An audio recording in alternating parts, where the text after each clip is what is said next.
The attacks on September 11th shocked the world, and in America it unleashed a groundswell from the people, demanding that the government never again allow terrorists to blindside the most powerful nation in the world.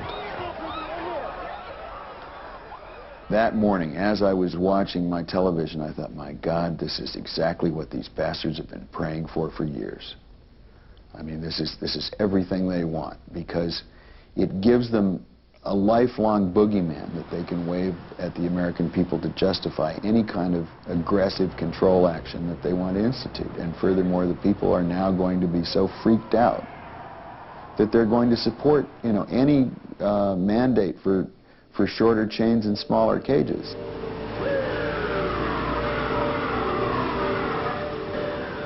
Out of the ashes of September 11th arose a brave new world order, with its citizens prepared to give up their rights and freedoms in exchange for something called Homeland Security. America has begun to create a surveillance net that would encompass the world.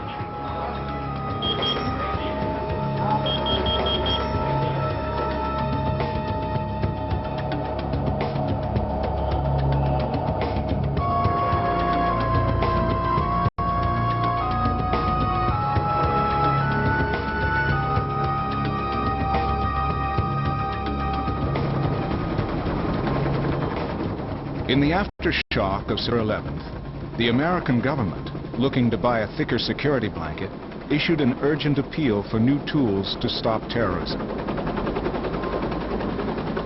Billions of dollars in government contracts would flow to the most promising of the latest surveillance technologies. Please stop. Look forward. As Fortress America began to erect a wall around itself, airports became the first line of defense against terrorists.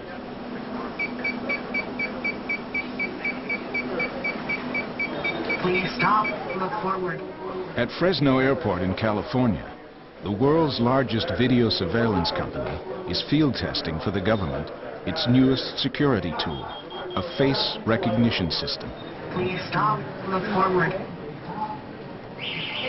The way the Tokamatch system works is you walk through the metal detectors, it'll process your photo. If it does a match against the database, then you'll be pulled to the side by security. You want a terrorist to know when he sees one of these Pelco Kiziats, he's in the database. Please stop. Look forward. Hoping to cash in on government's newfound focus on security was the biometric industry. Biometrics is based on the science that some part of our body becomes our password. A password that supposedly can never be forged, forgotten, or lost. What we have done here at Zixis is integrate two biometric technologies, facial recognition technology and also fingerprint recognition technology, along with an Intacta-code barcode reader into one integrated security solution. So, next thing I do is I will place my finger down on the sensor here and then activate the software. This is actually what should not happen. I will do that again. If and when biometric technology works out its kinks, it's touted as the security solution for the 21st century. Searching for unique patterns connected to our voices, our hands, our eyes, even our body odors. Those patterns confirm that we are who we claim we are. Please look into the mirror. Currently, the part of the body that's attracting the most attention and research dollars is the face. What has happened since September the 11th is that facial recognition has been projected to center stage.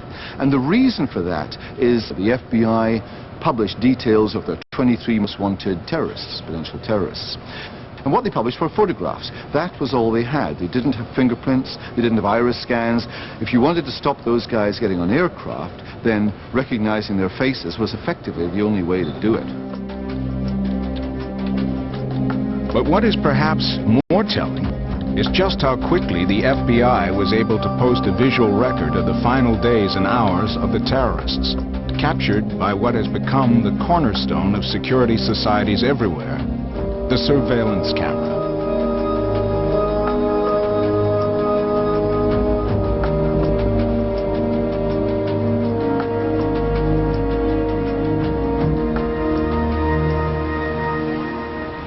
Before September 11th, the police had never really publicized the number or location of their cameras, nor is the city actually keeping track of how many private groups are putting up surveillance cameras. Just blocks away from Ground Zero, Bill Brown, a New York performance artist, leads a quixotic campaign against New York's hidden cameras. Since September 11th, there's been even more secrecy layered on top of the New York experience. So that, for example, this device under which we've been standing this whole time and has been watching us doesn't look like a camera. Bill Brown sees menace in the proliferation of cameras across the city.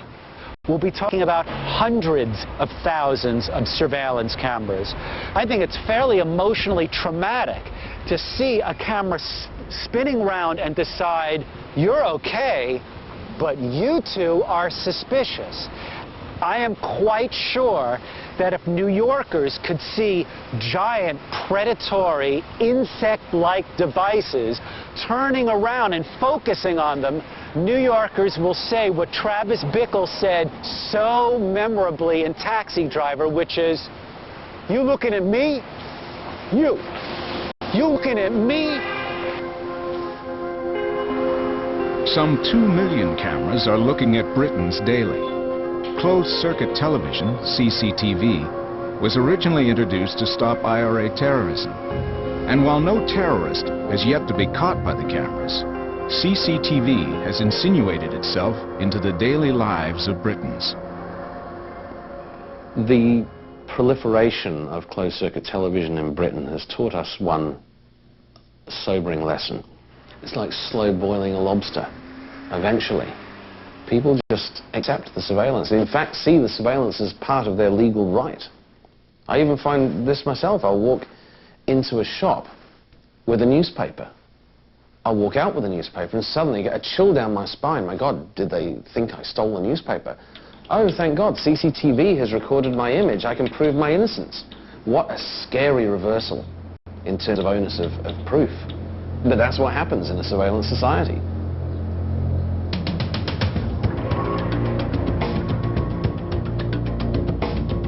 And perhaps no place in the world is more acutely conscious of surveillance than Washington, D.C.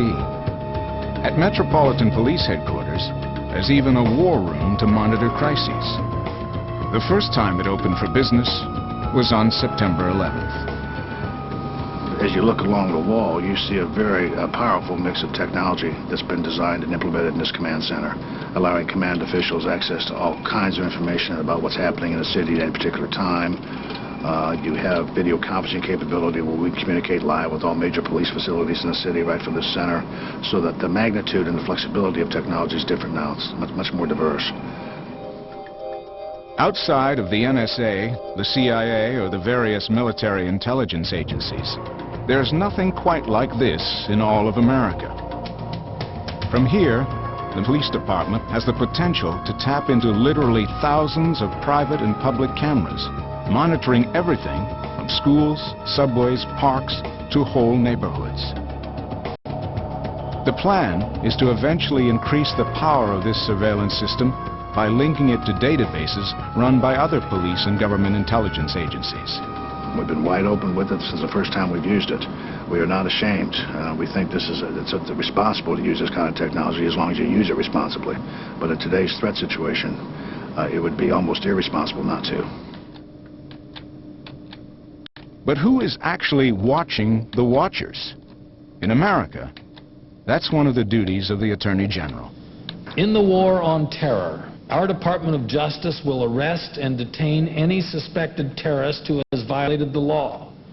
Our single objective is to prevent terrorist attacks by taking suspected terrorists off the streets. Shortly after September 11th, hundreds, perhaps thousands of men of Middle Eastern and Asian descent were scooped up from the streets of America.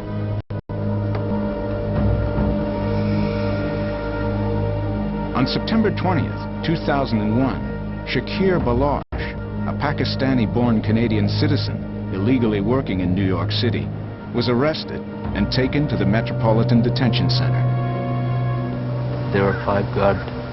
They were hitting me and cursing me, and they took me to every corner of the room, hitting me with the wall. My face was pushing my face with the wall, hitting me from behind, and telling that you guys did this to us, we will kill you. All across America, Muslim men were literally disappearing into the U.S. prison system. Because he looked the part, because he was from South Asia, because they were doing ethnic and racial profiling, he was picked up and held in the special housing unit at the Metropolitan Detention Center in Brooklyn. That is, the special housing unit is a euphemism for what is otherwise known as the hole. He was locked down 23.5 hours a day, fed through a slot, given medical care through a slot, and basically mistreated. Every day was the same day, you know. Locked up in the room and scared and waiting. And what did I do? Take me to the judge or anything? They said, no, this is not an immigration jail, this is a federal jail. You are here, you must have done something wrong, you know. And then the guard used to say, there are people here for 20 years, they haven't seen the judge yet. Held in total isolation, Shakir Baloch was unable to communicate with anyone from the outside world. To his family and friends, he had simply vanished. They didn't allow me to talk to my daughter, they didn't allow me to talk to a lawyer. It's a complete suspension of the rule of law and of the Constitution, because they treat this man as if he was guilty of being a terrorist and involved in the tragic crimes of what happened at the World Trade Center, merely by virtue of the fact that he looks the part. After more than 3 months of total isolation, Shakir Baloch finally had himself a lawyer. Whenever he's allowed to come out to speak to me, his lawyer, or even to the members of the Canadian consulate who came to visit him, he only comes out in leg shackles, a chain around his waist, handcuffed to the waist, and basically treated as if he is a convicted criminal. And there was nothing allowed in the room, nothing. I mean, even in the beginning they didn't give us toilet paper. In the beginning when we used to ask for shower, they used to give us a small soap, but the guard is watching and you take the shower, then flush the soap. The lights were 24 hours on, and since I was on that 9th floor, the light never went off. There were over 100 of them who were kept in custody up there.